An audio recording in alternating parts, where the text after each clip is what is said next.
Howdy, everyone, and welcome back to Moment of Truth, the podcast of American Moment. My name is Saurabh Sharma. I'm the president of American Moment, and I'm joined by Nick Solheim, the COO of American Moment. And we have another fantastic episode for you guys today. We brought on a foreigner. It's great. We had Allum Bokhari, who's an investigative tech reporter at Breitbart, and we talked about all things big tech. But before we get to that, I want to encourage you, as always, go to AmericanMoment.org. There you'll find information about events we're hosting. You'll see AmCanon, which is some of the best pieces that we've assembled from across the web and beyond. And you'll find stuff about Summit, a conference on American statecraft, and much, much more. As always, if you have anything that you want to talk about with us, our emails are in are on our About page. Reach out to us if you're in an organization in Washington and you have intel you want to share with us, or if you're just looking to connect with other people who think like the speakers that we have on this podcast and believe in the ideas we talk about in this podcast.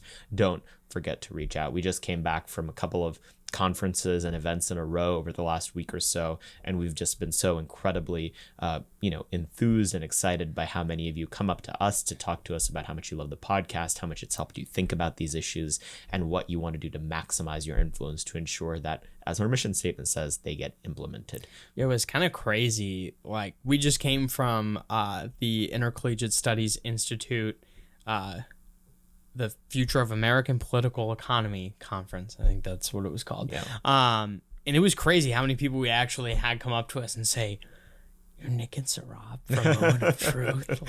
And they'd almost like say it in a whisper, like they were like, "Really? Like it's you?" It's samizdat. It's illegal information. But anyway, so we had on a great guest today. Allum is a young, talented, hardworking, and interesting guy.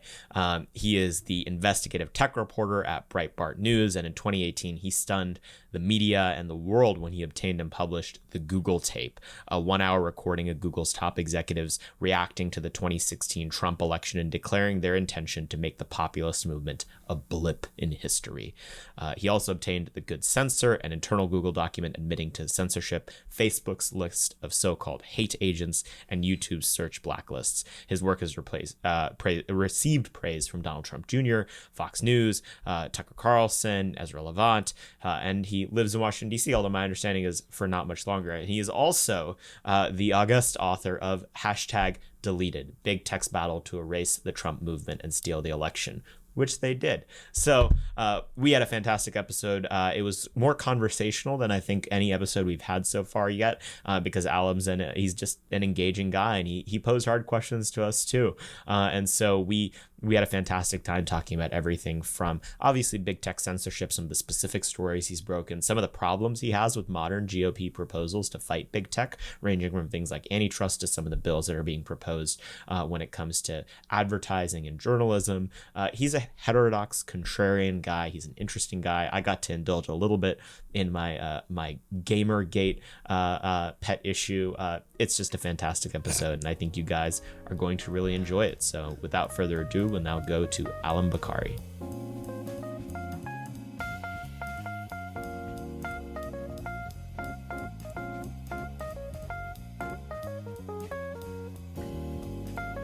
Howdy, Allum. Thank you for being on the podcast. Hello, guys. Good to be on. We always like to start with how people got to the point where they are today. You have a little bit of a different accent than most of our podcast guests, so I take it that there's a bit of a story. How'd you end up at the point where you're reporting on tech, working for Breitbart in the United States? Tell us the story. Indeed. Well, I lived a very online existence in my younger years, I would say. I grew up at a time when the internet was, I think as the internet was supposed to be, it was a very free and open place. I have fond memories, my teenage years, being on, bulletin boards and message boards, where it was a completely freewheeling environment, mostly anonymous. People could say what was on their mind. And then, around 2013, 2014, we started to see all of this start to change. We started to see a growing hostility towards free speech on the internet, especially as more mainstream journalists came into contact with the actual consequences of free speech and their comment section and being criticized online. That's when we started to first see the complaints about, so-called trolls, so-called harassing journalists. And I could sort of see in that like the beginnings of a backlash against online free speech, which came to a head in various online controversies in 2014 and 2015, and that's how I started working for Breitbart. And Breitbart founded its tech vertical in 2015, which was way before the issue of tech censorship was on anyone's radar, because tech censorship didn't really kick off until 2016 and the Trump election. Now I would say it's on everyone's radar. It's like a top issue of Republicans. But, that's progress. We've made progress, I think, but we've still got a bit of a ways to go, because I think many Republicans don't understand why we're against big tech. They know we have to be against big tech. They know we have to do things, but they're sort of flailing around because they don't really understand why that is, why big tech is bad. So as someone that's really well versed on the big tech issue and the history of big tech, I mean, prior to 2014, 2015, what were some of the warning signs? I mean, even before that, and what are some things like historically that kind of laid the groundwork for the way that people not only use the internet, but, how government and big corporations started to censor them? Well, I think one of the biggest warning signs was the way journalists started responding to their comment sections in 2013 and 2014. If you look at earlier years, like the 2008 to 2012 period, for example, you had newspapers like The Guardian, very left-wing newspaper, which were very much in favor of comment sections. They said, this is democratizing, we're giving our readers a voice. But what they started to realize, when they gave their readers a voice, their readers would often say things they didn't really like to hear, especially when they published, really stupid articles about, systemic sexism and racism. Yeah. Clotted cream is racist. Exactly. Yeah. And then they started scrolling down to the comment section and seeing, oh wow, these readers actually hate us. And that's when you started to see terms like, never read the comments. Those started to become popular terms amongst journalists in that era. So that was like the first warning sign that I saw that this backlash against free speech on the web was coming. But you can actually go back further into history. You can look at any period of time where there's been a revolution in the means of communication, and you can always see the vested interests in society that enjoyed a privileged position in the previous system try and suppress the new forms of communications, which are typically used by dissidents. You saw this with the rise of mass literacy and, newspapers that were targeted at the masses and not the elites at the end of the 19th century. That's when you started to see the term yellow journalism emerge. Yellow journalism was like the fake news or the disinformation of its day. It was used to discredit these new newspapers, which included Joseph Pulitzer's newspapers, included Hearst's newspapers, that were targeted at the masses and not elites. And obviously there were massive backlashes against the printing press in Europe as well.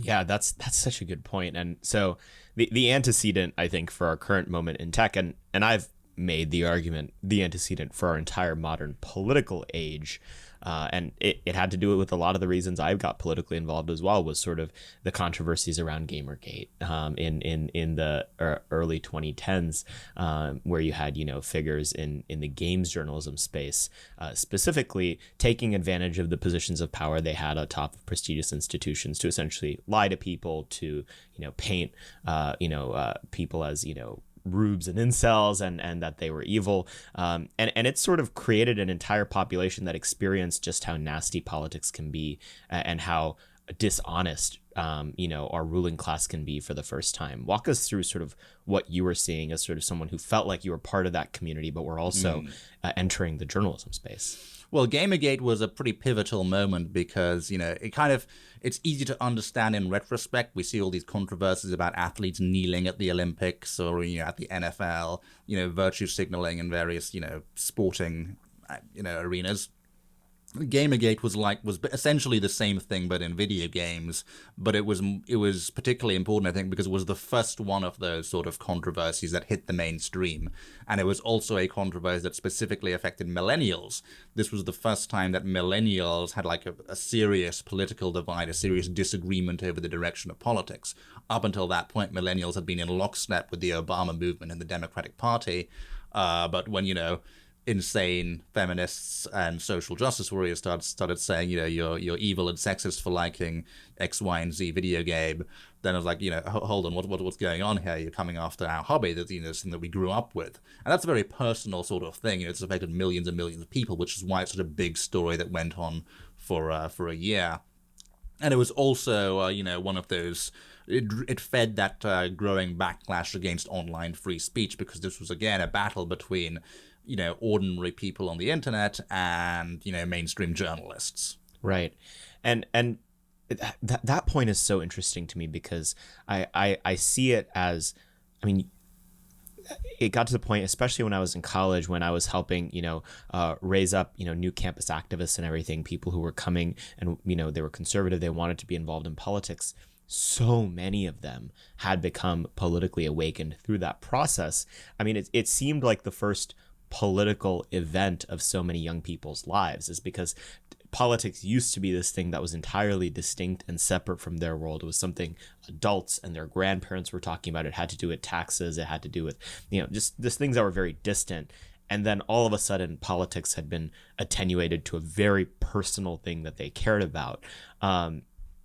Are you seeing a lot of people who first got interested in politics then stay involved now, and is it the basis for newer political movements? Oh, yes. I mean, if you look at many of the political figures, some of the millennial political figures, like the YouTubers especially, they became big names during Gamergate, because that was the first time that, as you said, many millennials became politically awakened. Many millennials were actually not political. Some millennials were not political before then. And, that was when it, affected this, area of their lives.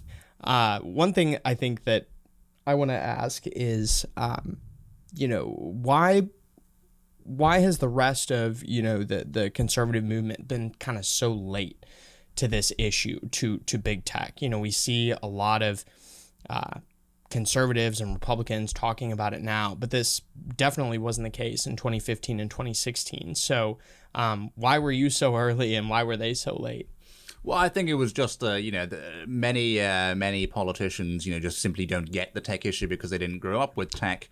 Many of them, still aren't, that great at using tech. So it was like a very, most politicians today are still of the cable news generation, okay? They think, the most important thing is cable news. And actually, Trump probably thinks cable news. He certainly seems to treat cable news as more important than Facebook and Twitter, or at least he did until he got banned from those platforms. And I think, that was the big problem there. The bigger problem now, I think, actually, is that while we have made progress in terms of Republicans agreeing that big tech is a problem, you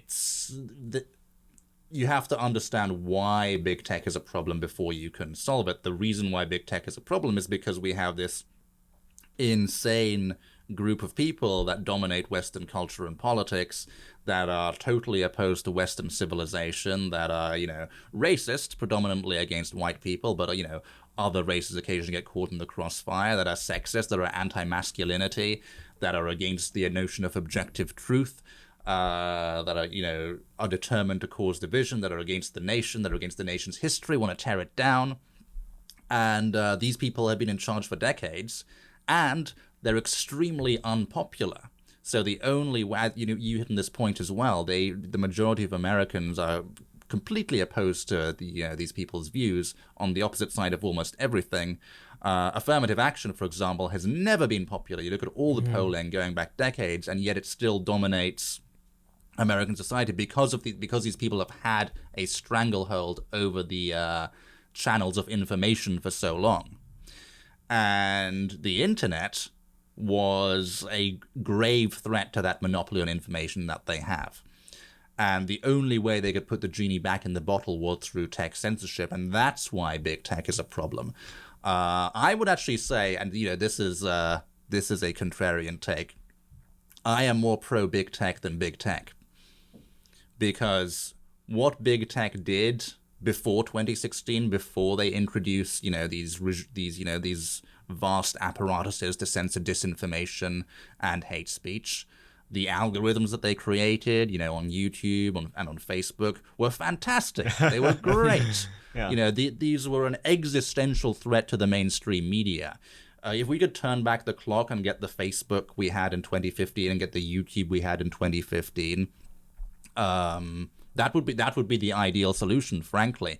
I think the attitude of big tech and their leaders, Mark Zuckerberg, Jack Dorsey, all of these people, after the Trump election was, kind of like a Dr. Frankenstein type thing. They were afraid of their own creation. What have we done? I'm not afraid of what big tech created. I want, the algorithms that big tech created to be unleashed for them to, fulfill their purpose, which is to destroy the mainstream media. And because when you think about it, the way big tech operated in 2015, when there was like a genuinely even playing field on social media, you could throw up a blog and write a really powerful article and have that article get more views than a New York Times article in 24 hours. Whereas the New York Times has to pay someone like $100,000 a year, a professional journalist. If that had been allowed to continue, like the business model of the New York Times would be, gone. Yeah. And likewise with cable news, you saw YouTubers getting in their basements with webcams, getting bigger audiences than cable news hosts with multi-million-dollar budgets. That was unsustainable as well for the mainstream media. So they needed Google and YouTube and Facebook to favor them in their algorithms. That's why they put such extraordinary pressure on them after 2016. Yeah, it seems like the globalization was the vehicle by which international elites were able to consolidate power and tip the scales in favor of themselves vis-a-vis the people in a way that was, that was novel, right? It's definitely a phenomenon of the last 30 to 40 years. And then the internet, and specifically modern social media, was the way to re-democratize, to wrench power back.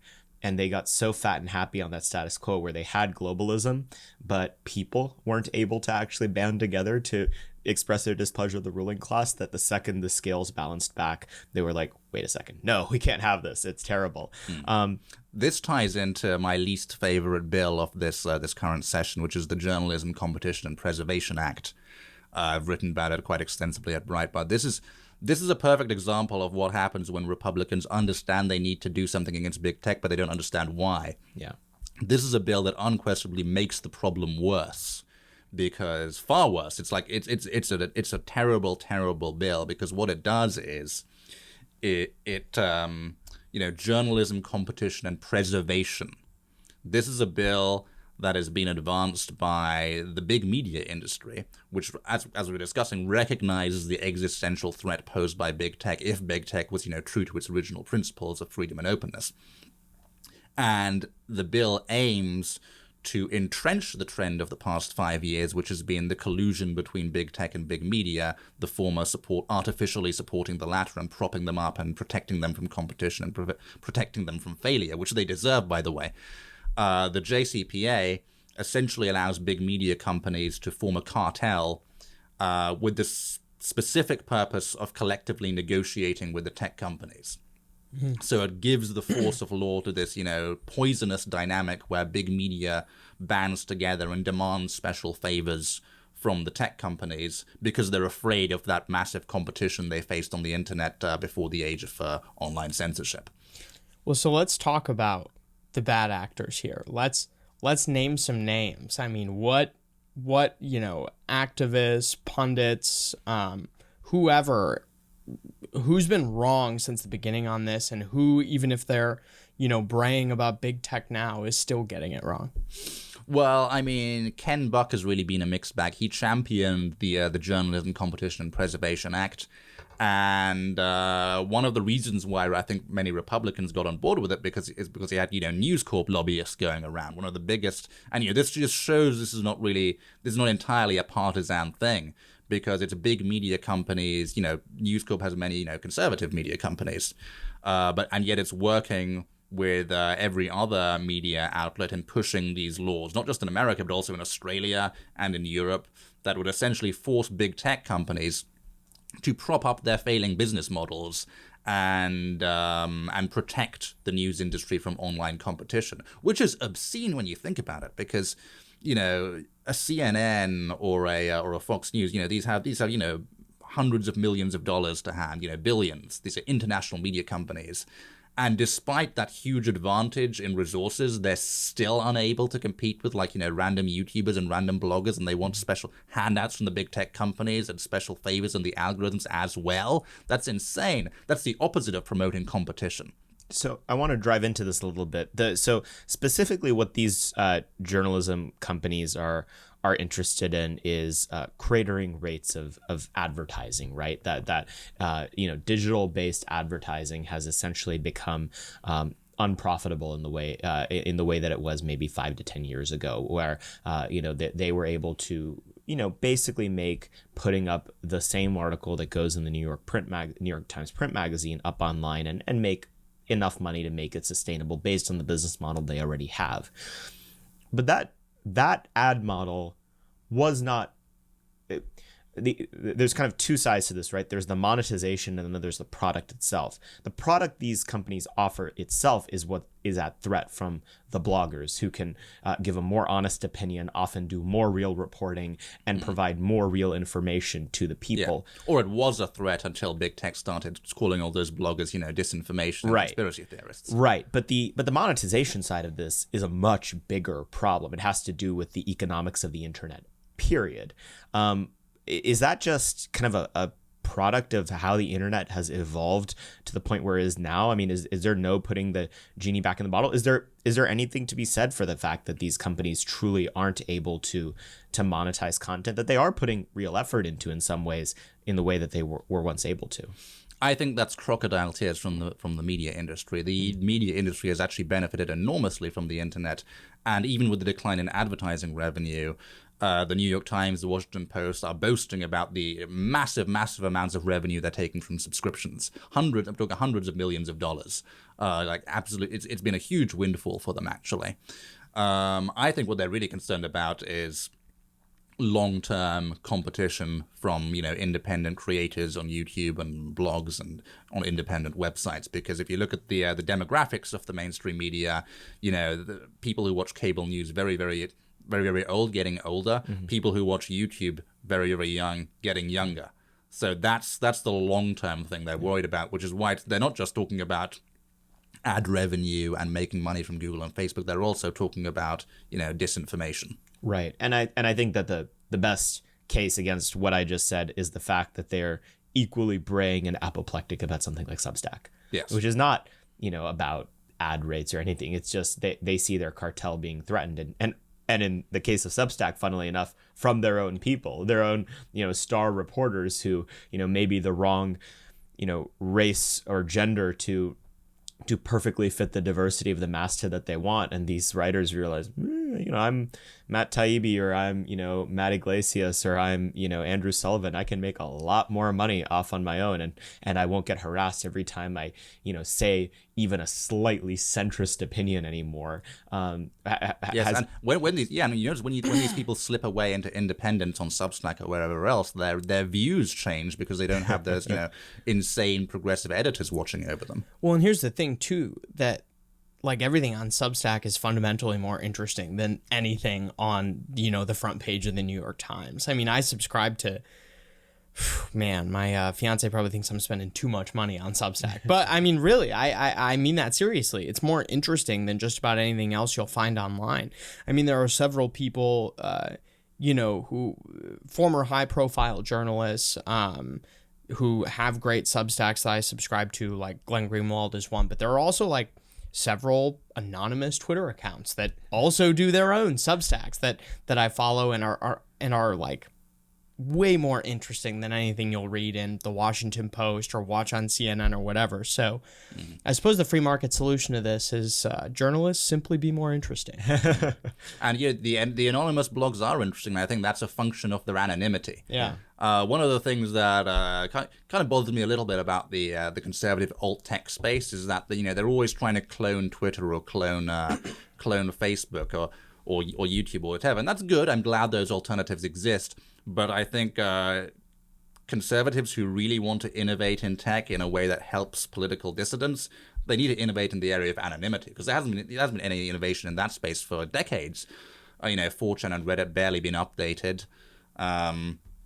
Actually, I'm going to come to this topic, in a roundabout way by asking you guys a question. What's your most radical political view?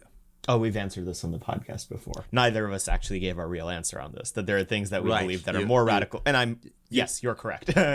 You got it. That's what I was driving at, because I think the correct answer to that question is, this podcast is going out on the internet. I can't possibly tell you what my actual most radical political opinion is. Because I do have more radical ones than that. If I did, I'd get fired, I'd get banned from CPAC, from TPUSA. Republican politicians would condemn me. If I were a member of Congress, I'd get stripped from my political committee assignments. Cannot tell you by what my actually most radical political opinion is. But I can if I'm anonymous. Yeah. If I'm completely anonymous and I'm confident that I won't be unmasked, then I can. So you guys start a 4chan thread and I'll tell you my most radical political opinion.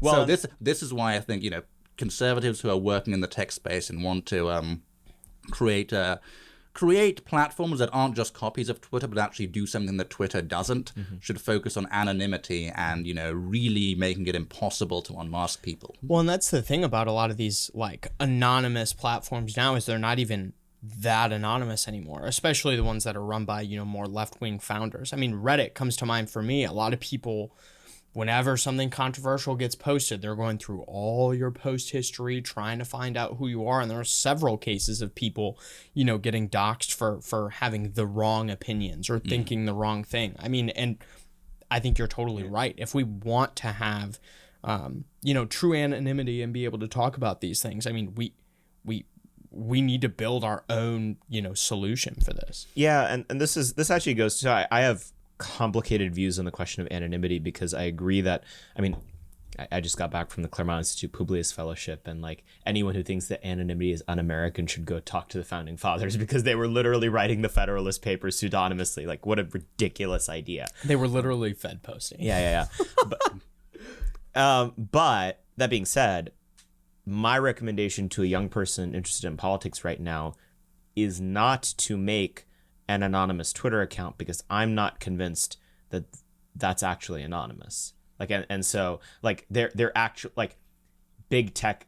You currently do not have a lot of ways, unless you're extremely careful, to be truly anonymous. And so everything you say online should operate off the assumption that eventually like Brian Stelter is going to get really angry and like send 30 CNN employees to dig up your entire history, post it, and your career is going to be affected by it. Like, that is prudent advice. I get into this in my book Deleted. It's actually extremely difficult to remain anonymous if someone's actually determined to unmask you. Yeah. Good example from a few years ago is when J.K. Rowling tried to write under a pseudonym when she was publishing her thriller books.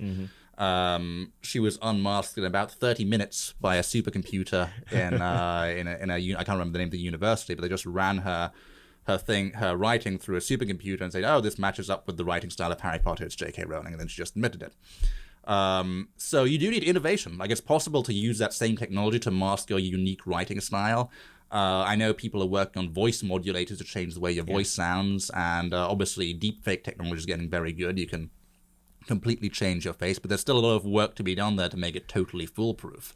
Right. And I think that's what conservative tech entrepreneurs should be working on. Well, this is the other frustrating thing, right? Is like, and I'm sure this frustrates you often too, is so much of the Republican/conservative response to big tech is grift.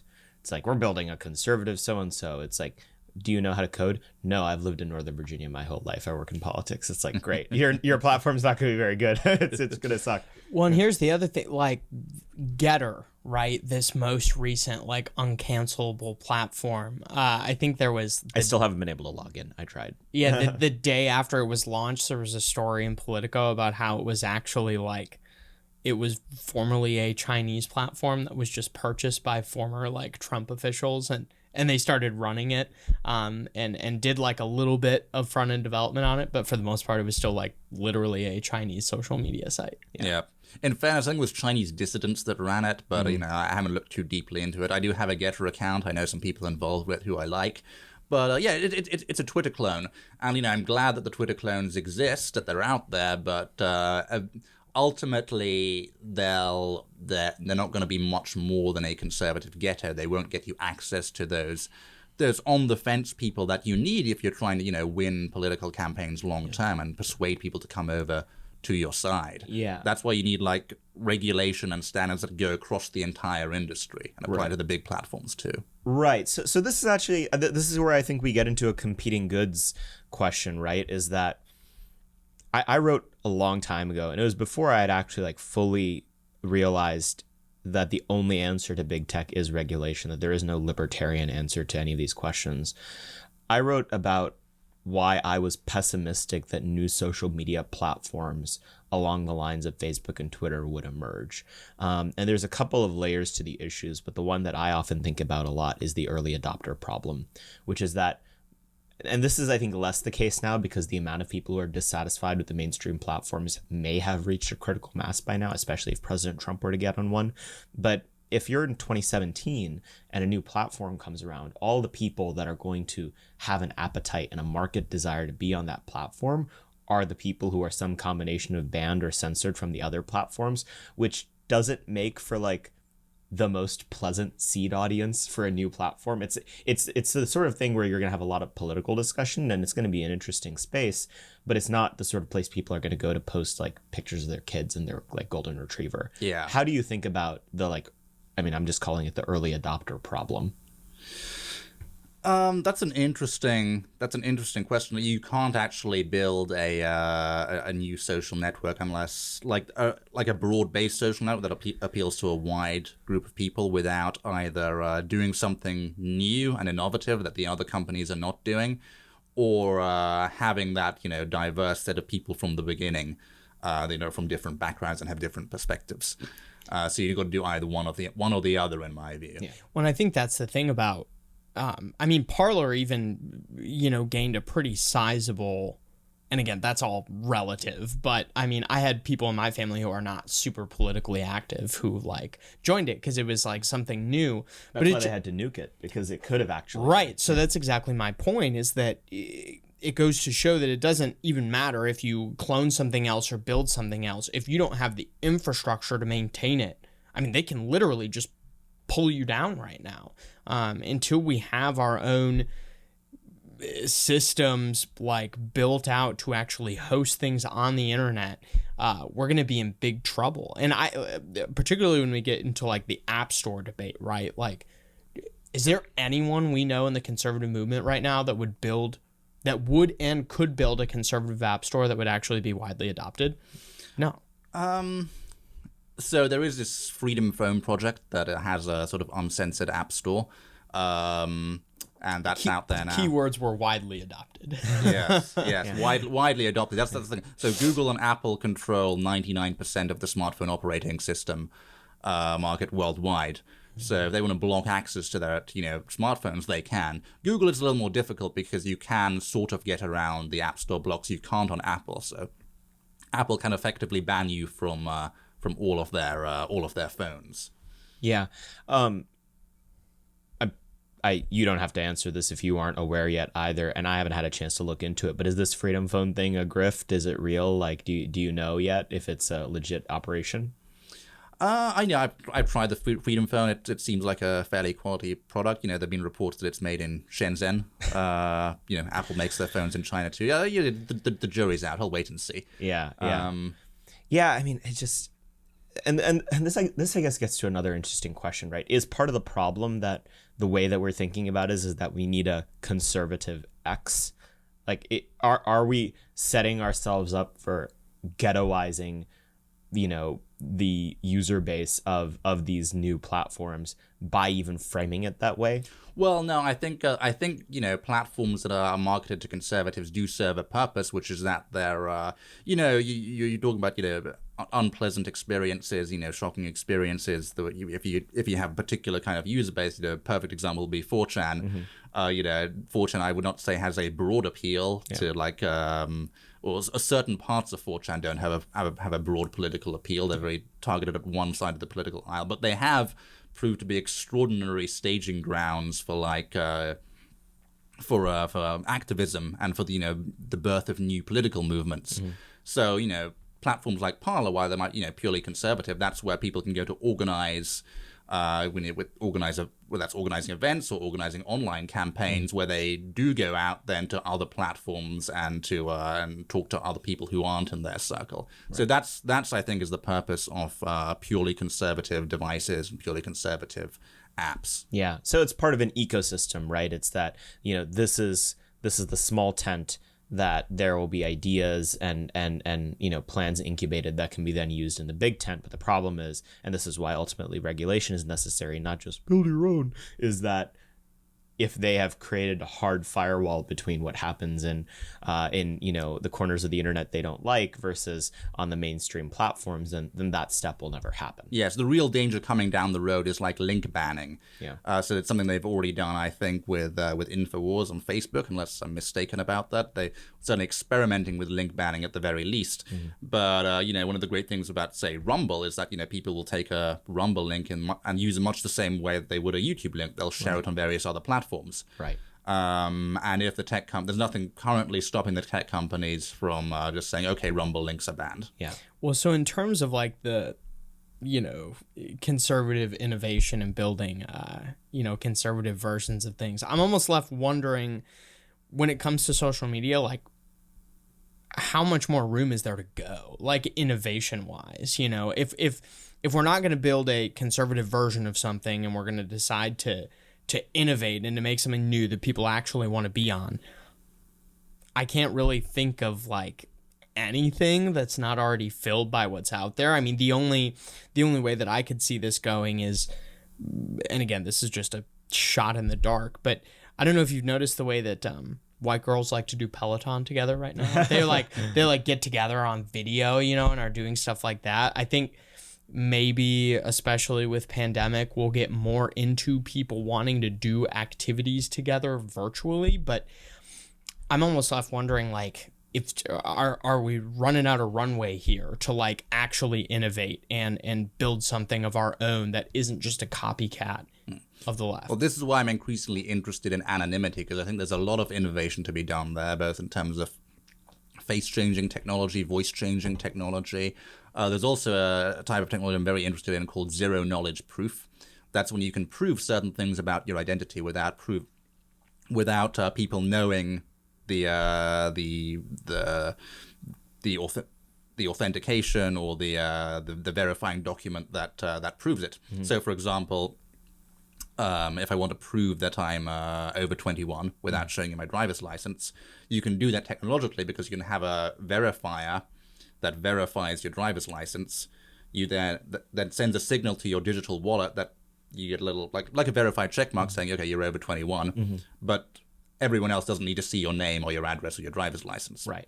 And the platform doesn't retain it either. And the platform doesn't retain it, and you can make that even more radical because, say, you could prove you're a Stanford or a Harvard PhD without telling people your name or your field or anything else that might identify you. Then suddenly you have a massive anonymous network of people who can verify things about themselves, verify their authority on certain topics, but still be shielded by anonymity. Right. That would be, I think, a very powerful network for dissidents. Right. And so, I mean, maybe you'll disagree with me here, but I think that you do need some of that, right? Especially if you're talking about questions of political speech. If there are discussions happening in an online platform about what the political future of the United States should be, I would like to know that the people I'm conversing with, even if it is anonymous, are American citizens, for instance, or residents of the United States. Because if it's me chatting with 4,000 Macedonian teenagers who are yelling at me, like that's the utility there is limited. And then, Indeed. And that's how the establishment discredits online discussions as well. They say, oh, it's all just foreign bots. Right.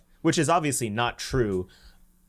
But there is probably something in between, right? Which is that, especially for matters of political discussion, I believe in national sovereignty and I believe in borders. And I think that, if investing time and resources into a political discussion online, the one benefit of personalized social media where it's not anonymous is that I can at least tell that I'm dealing with another person who's in the United States. We're part of the same polity, and that I'm having a productive discussion with another citizen of the same country as opposed to a foreigner. No offense, Allum, but it seems like we'd fix a lot of our problems if we didn't let foreigners talk about our politics anymore. And then the other side you of this. say that, and yet Britain doesn't fly BLM flags on its embassies yet. Yeah. Operative word. Give it time.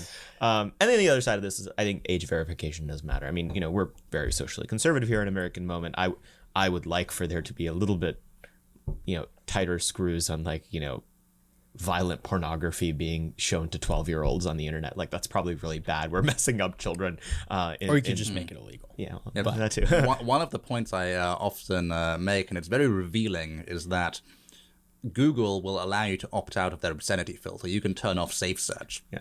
Twitter will allow you to opt out of their obscenity filter. You can turn off the sensitive content filter, but they won't allow you to opt out of their filters on disinformation, hate speech. Kind of shows you what they're more concerned about in terms of protecting people from content. Right. Yeah. They don't care that little Timmy is seeing, smut. They care that, a free citizen may see that, Anthony Fauci is actually a moron.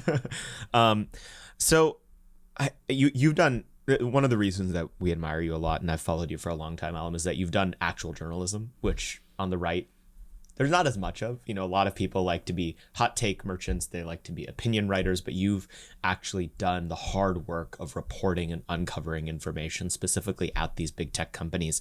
I want you to walk us through a couple of the really big stories that you have uncovered that were really precedent setting in terms of getting the right to take these issues seriously.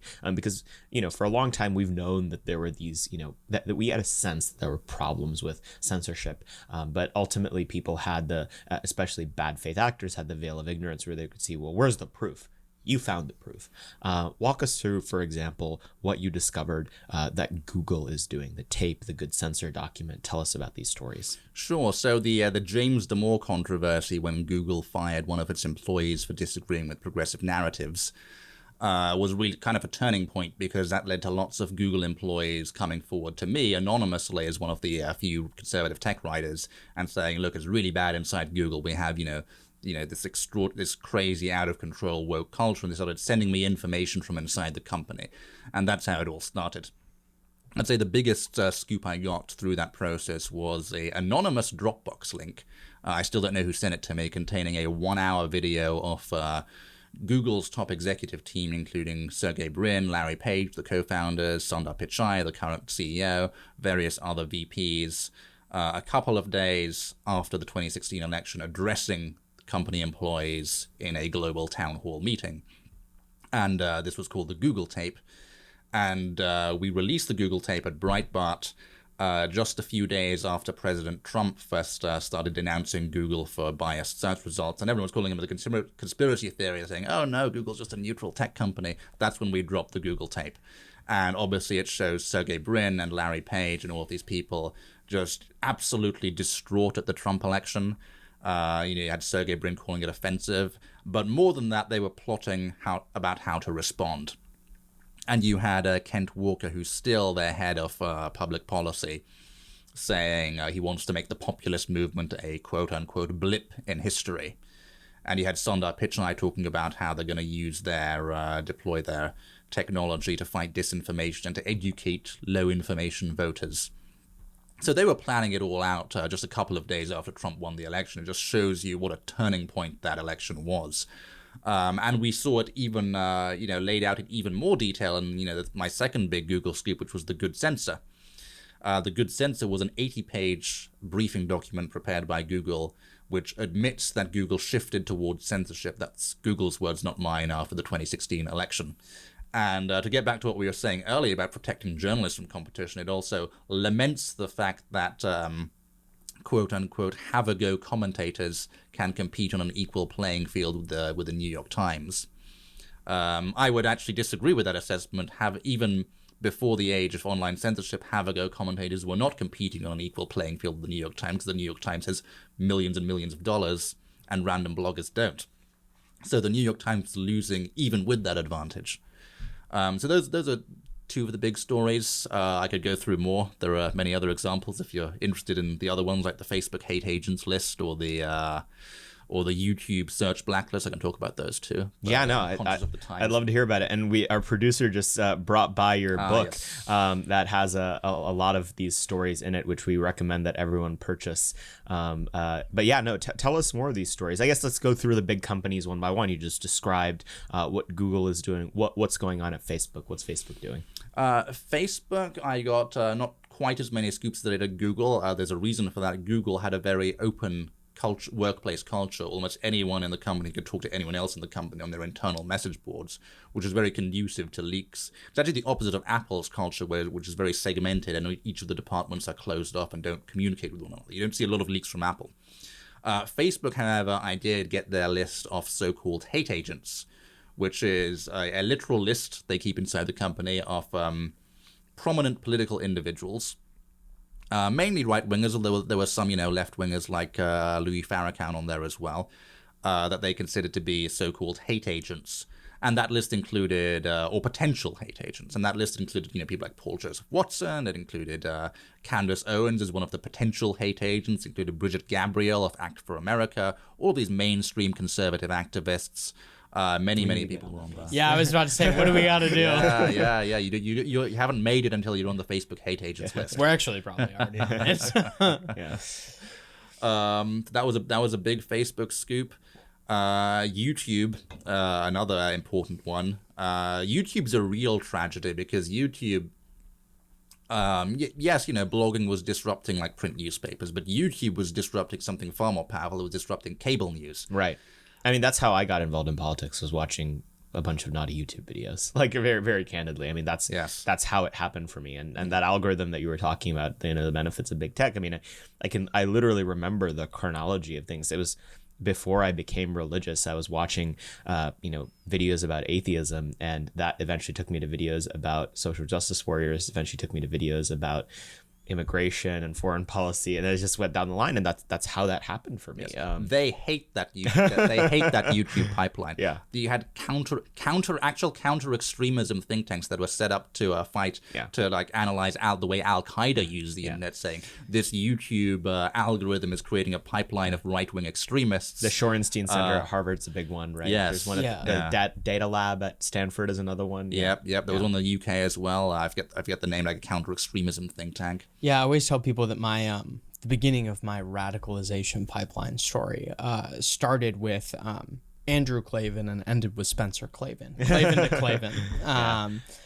But I'm still an avid YouTube enjoyer, but it's kind of crazy how bad it's gotten over the years, especially because of COVID. I mean, the second, if you're on it, if you're on the app on your iPhone, you'll have the recommended thing on top, and then the second row is always information about COVID-19, and it'll be the first 3 videos will all be combating misinformation about vaccine.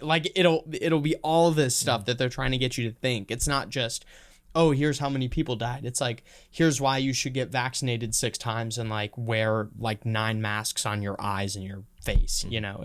It's crazy. Yeah, so COVID was a godsend for the tech companies and for journalists because it really allowed them to accelerate this panic that created about disinformation, which they'd created long before COVID. Well, and it gave them a casus belli to ramp up their censorship in a really serious way, right? Because the gamer was mean to the journo lady is a lot less serious on its own face a problem than what was a worldwide pandemic, and it just gave them the vehicle to ramp up their censorship in a very dramatic way. What was the have there been sort of is it just differences in degree that you're seeing with the censorship during the COVID era, or are we looking at differences in kind entirely?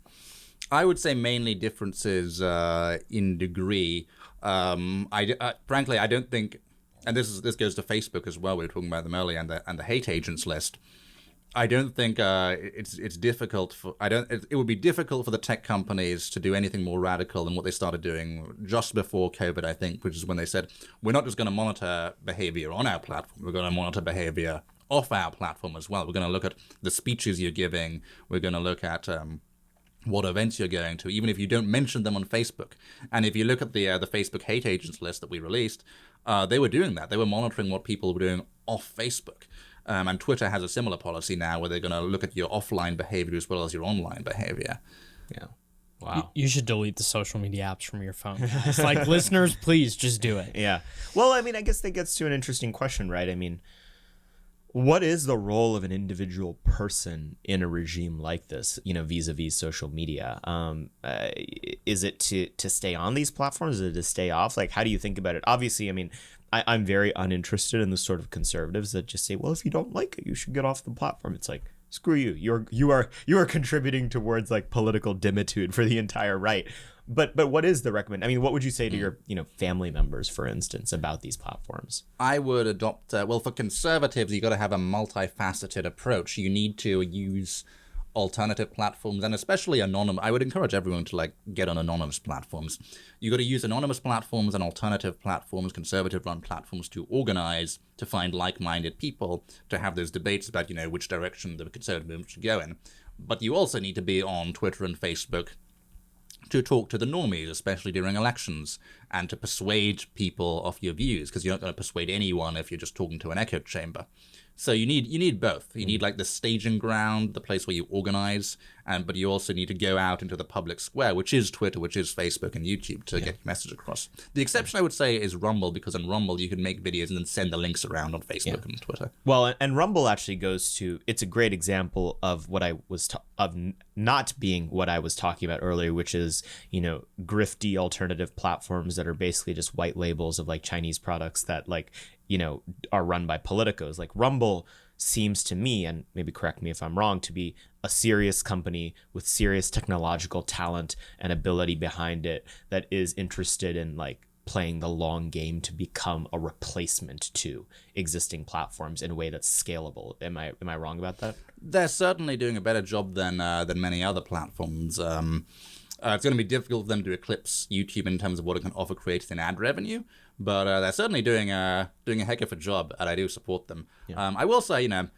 Chinese platforms, the big mistake that TikTok made was, it wasn't that my objection to TikTok is not that they're a Chinese-run platform, it's that they hired content moderators from Silicon Valley. Yeah, I would much rather deal with a Chinese content moderator who says, not allowed to talk about Hong Kong or Tiananmen Square because, frankly, those issues aren't particularly relevant to me, than a Silicon Valley content moderator tells me I can't talk about Black Lives Matter or feminism. Right. I mean, this is the Darren Beatty point, right? Which is that, taboo arbitrage, right? Like, yeah, I don't really need to post a Winnie the Pooh meme, but I would like to talk about like major salient political issues in the American Republic, like, and if that involves using a Chinese platform, I suppose every Republican staffer should read Darren Beatty's Twitter feed. Right, and I think a lot of them do. You'd be amazed. But I will say I think that there is a case against that as well, right? Which is that what China is going to quickly.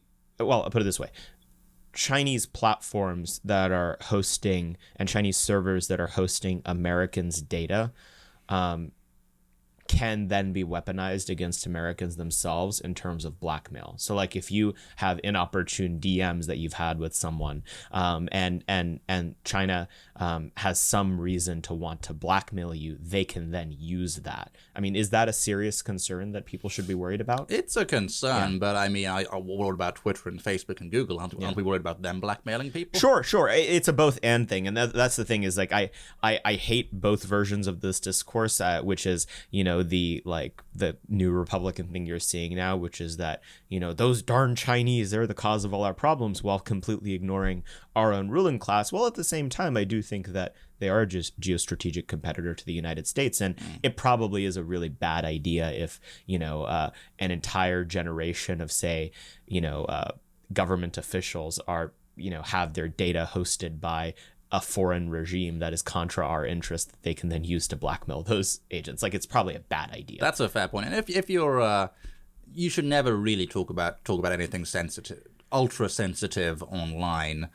You should try and go old school as much as possible and talk to people in person about sensitive things.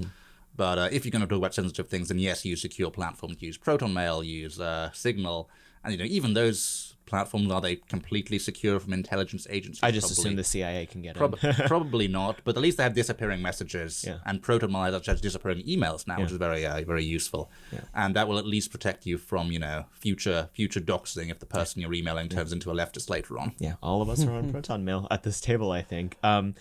So I guess my final question that I'm interested in is, it has been a pet peeve of mine being in Washington over the last few months, participating in the conversation on the right, because all of a sudden, all of the think tanks, activist groups, politicians that spent the last couple of years putting their fingers in their ears and screaming la la la la la as they got Google donations when it came to the issue of big tech are like, now it's time to reform Section 230, which is like, it's like very Johnny come lately. And I find myself almost uninterested in that conversation at this point, because I'm trying to think, like I think you were thinking 5 years ago, what's coming next? What are the things that you're worried about that the nexus of, government power and corporate power, the regime, is going to do to American patriots? Well, I want to address 2 parts of those questions. First of all, what Republicans are doing now, and then I'll get to your second, more important question. I'm increasingly reminded of the same way that people used to say a few years ago, the free market's going to fix everything. People these days saying, antitrust is going to fix everything, without directly addressing the issue of censorship. Antitrust, I'm not implacably opposed to it, and might have some good consequences. I particularly like the interoperability stuff. That could be useful. But I always like to find out, if people support antitrust as an end in itself, or as a means to solve the censorship problem, which in turn solves the massive cultural problem. So the question I like to ask is, if YouTube and Facebook came to you and said, okay, we got it wrong over the past 5 years, we're gonna go back to the way we were in 2015. Those are gonna be our rules forever. We're gonna set them in stone. But we want to be the monopolies. Do you take that deal? Would you? I would. Interesting.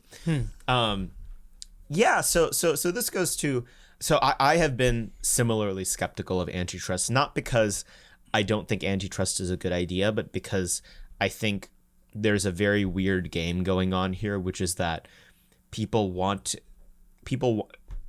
we had Will Chamberlain on the podcast a couple episodes ago, and he basically made this point, which is that the problem with Section 230, the problem with antitrust, is that conservatives are so reticent to pass a new law that they don't actually want, that they just want to use the existing tools at hand, as opposed to seriously engaging with the substance of the problem that they have, which is these companies are systematically oppressing one political part of the United States. And so I may support antitrust because Google's corporate consolidation is a very, very bad thing. But anyone who thinks that, 5 YouTubes in the regime we live in right now are going to suddenly be more conservative friendly is smoking something. Precisely. And if you go on Bing and Yahoo, you'll find search results that are better than Google's. You'll find more Breitbart links. But that's because no one cares about Bing. Yeah. If Bing became comparable in influence to Google, they'd be subject to exactly the same pressures that Google was, and they'd probably behave in exactly the same way. So you got to distinguish between people who want to use antitrust as a big hammer, a means to an end to solve this massive censorship problem, and people who see it as some kind of end in itself. Right. When I think antitrust ignores 2 key points. The first being that, frequently when this was, enforced in the early 1900s, I don't know if you've seen that chart, but the company got broken up, and then back in 2000, they all ended up back together in the form. It was Bell to AT&T or whatever. But then the second point is that the people in charge, the people at the wheel, they want to censor us regardless. It does not matter whether you break up their preferred tool of doing it. They're going to find another way. And the only way that this is going to stop is if you take away all the tools and if you replace the people in charge. Yes, you have to directly address the censorship question, not try and address it in a roundabout way with antitrust or interoperability, even though those things, might have some positive consequences for the competitors. And, Clarence Thomas, I encourage everyone, especially if you're involved in policy, to read Clarence Thomas's opinion in Biden versus Knight First Amendment Institute, where he outlines the legal steps you can take to deal with censorship. And, you either do common carrier regulation, which you can do on a state level, you don't need the federal government, public accommodation regulation, again, you can do that on a state level, or just, simple anti-discrimination rules. Right. And some of the red states, have some interesting things on the way. Texas's tech bill, I think, is very good. It does go the common carrier route. Could have tougher penalties for the tech companies, but it's a pretty good one to follow. I know the Texas people actually talk to people who, know their stuff on the issue. Florida, sadly, did not take Clarence Thomas's advice, and their law got struck down in court. But at least they tried. But the point is, you can deal with this issue. You can address it. You can even address it at the red state level, not at the federal level. And you don't have to use these complicated roundabout routes to come at the problem.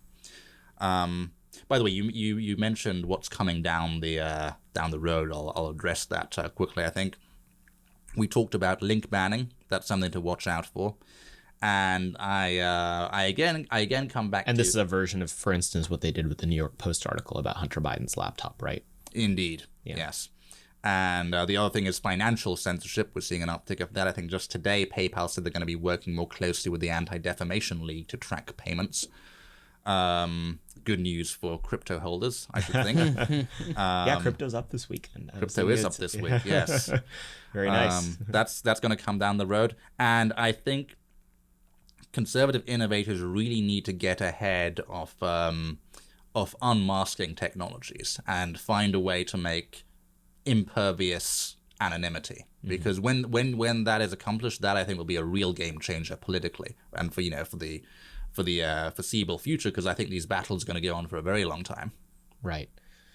No, I think that's exactly right. And I really appreciate the clarity with which you've been thinking about these issues, right? Because the antitrust thing is a perfect example of it. It just seems to be the wrong solution. I will say, I'd be curious to see... Well, I would say I'm not implacably opposed to antitrust. Like I said, they might have these bills that are coming out. They're not as bad as the JCPA. The JCPA is a disaster and no one should support it. Yeah. Antitrust, I think the jury's out on that. We'll see where that goes. Yeah. But it's not going to fix the problem because it doesn't directly address the problem. And I like all these people say, it's a bipartisan thing. Well, then why doesn't it directly address the issue that matters most to Republicans on big tech, which is content moderation? Right. The one thing that I think about when it comes to the antitrust thing, and this goes to why I'm actually somewhat agnostic on what the answer to a lot of this is, because to me, the reason we've gotten to the status quo in American life is because if you are a corporate CEO or if you're the board of a major traded company, you do not take the right seriously. Because the way the balance of power in American life works is that if you are a left-wing culture warrior, you make a demand of a corporation. In most cases, they'll do what you say. If they don't do what you say, those cultural grievances will be laundered into political grievances that are championed by Democratic politicians, which will be then turned into laws that are used to economically hurt the corporation or industry at hand. Meanwhile, the parallel process on the right is that if these companies piss off right-wing cultural activists or even just normal people, the right's politically elected leaders give them a tax cut. And yeah, it's literally like who they literally say, "Who cares?" Like, I don't know if you remember during the whole like gay marriage debate, right? Back in like 2012, and Target started coming out like super in favor of this stuff. Remember the big Target boycott? Like churches across like everyone said, almost everyone on the right was like, "Yeah, we're not going to go to Target." And Target was like, "You're not coming anyway." Like it makes no difference to us. Right. And now they have like whole like pride sections in their stores, you know. Yeah, and the people who run these companies are not like just unthinking economic robots. I mean, the CEO of Gillette, even after the company lost millions and millions of dollars because of the boycott, because of their woke anti-masculine ads, said, I think it was worth it. I think losing all that money was worth it. Yeah. And you're right. Republicans should not be afraid of really punishing, these anti-American, anti-Western civilization companies. But I'll disagree with you slightly in that I don't think these companies, if these companies are afraid, they're afraid less of the government than they are of the media, especially in the case of big tech, because whenever companies like Facebook and Google didn't go fast enough in terms of censoring hate speech and misinformation, the media would whip up these enormous advertiser boycotts that cost them hundreds of millions of dollars. So they didn't even need the government to impose pain on these companies. But is that true? I mean, I'm thinking maybe this is the case in the United States and Europe, but for instance, in Australia, Google was more than willing to just pull the plug on big media when they didn't get their way, right? I mean, they just shut off their news section. Yes, and that was actually good. If that was the approach of big tech, that was the consistent approach of big tech around the world. Screw the media. I'd be the most pro big tech guy ever. Big media is way worse than big tech, and big media is the problem that big tech was almost designed to solve.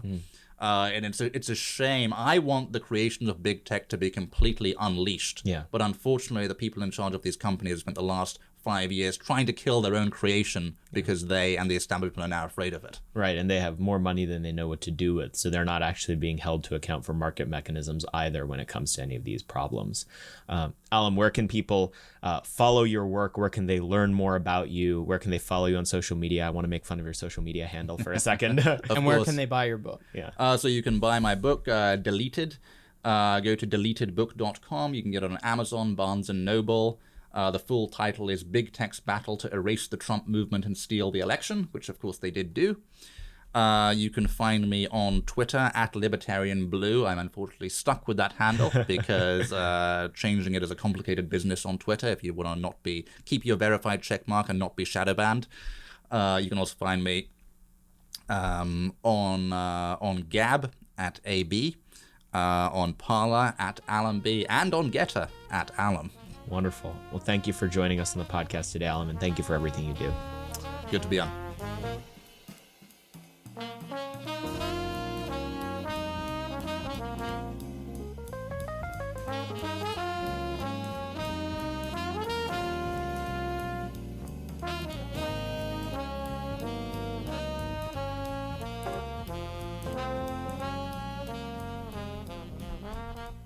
This week, we wanted to talk about a piece written by Senator Marco Rubio in the New York Post called "Corporations That Undermine American Values Don't Deserve GOP Support."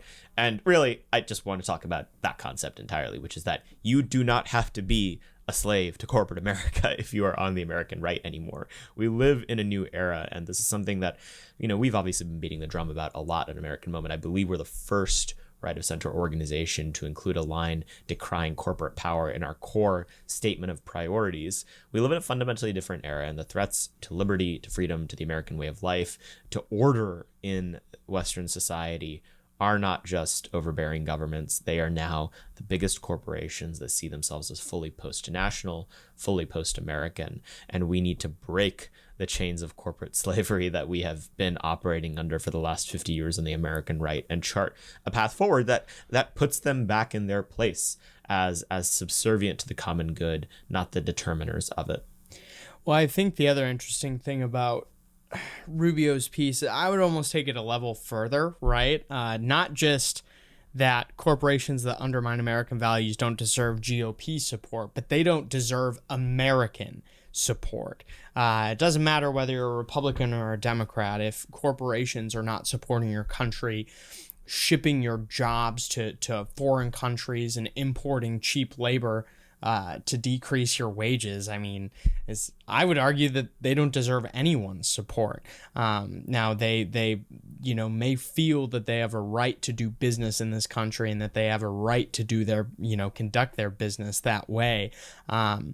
Let's see how far they can really get under that assumption. Yeah, if they would like to operate under the strictures of governance in other countries across the world, they're more than welcome to try. But where they get to have their cake and eat it too, where they enjoy the fairly laissez-faire system of American governance while also being completely solicitous of foreign regimes, that's a setup that we should no longer tolerate. And it's a balance of power that I don't think very many Americans are that interested in anymore either. This is, again, a concept that cannot be repeated enough. We do not have to do what these corporations ask. They are hurting America. They're hurting the Republic on a fairly daily basis. And this mindset is, I think, changing. The problem is the people who have built a career on essentially doing whatever corporate America wants for the last 50 years. That has to change. I think that generational paradigm shift will be a big part in ensuring that happens, but some of it has to be done forcefully. We have to say, as a younger generation of activists and ideological entrepreneurs, that the people who brought us to this point where these corporations think that they run the country as opposed to the people of this country running it, those people have to be politely retired. Yeah, well said. I 100% agree. Maybe not as much emphasis on the word polite, but yeah. It can be acrimonious and extremely embarrassing, and I bet in many cases it will be. Yeah, I think that will inevitably happen as well. Thank you guys for listening to yet another episode of Moment of Truth. We're really getting into the steam of things here. I think we've crossed, about 25 or so episodes now. We're 6 months into basically doing this podcast. It's a pretty exciting time. Lots of fantastic guests down the pipeline, and we feel pretty happy with ourselves in the podcast backlog that we have. So if you're a relatively new listener, we always do these in a way that stays as timeless as possible. We want you to go back and be able to listen to episode 3 and still get, 99% as much out of it as you would have gotten when it released on the day it did. So go back and listen to the backlog if you have long drives ahead of you, you're doing some summer travel, or you just have time to kill. Enjoy Nick and I's melodious voices washing over you as you think about how dire the regime is and how bad things are. And without further ado, we'll see you next week. Make sure to rate and subscribe, ask a question in your 5-star review if you'd like it answered on the show, and have a fantastic week. We'll see you next time. Moment of Truth is an American Moment Studios production filmed at the Conservative Partnership Center. Our podcast is produced and edited by Jake Mercier and Jared Cummings. Our intro music is A Minor Struggle by Ryan Serenich. Don't forget to like and subscribe on all platforms, and you can go to AmericanMoment.org to learn more.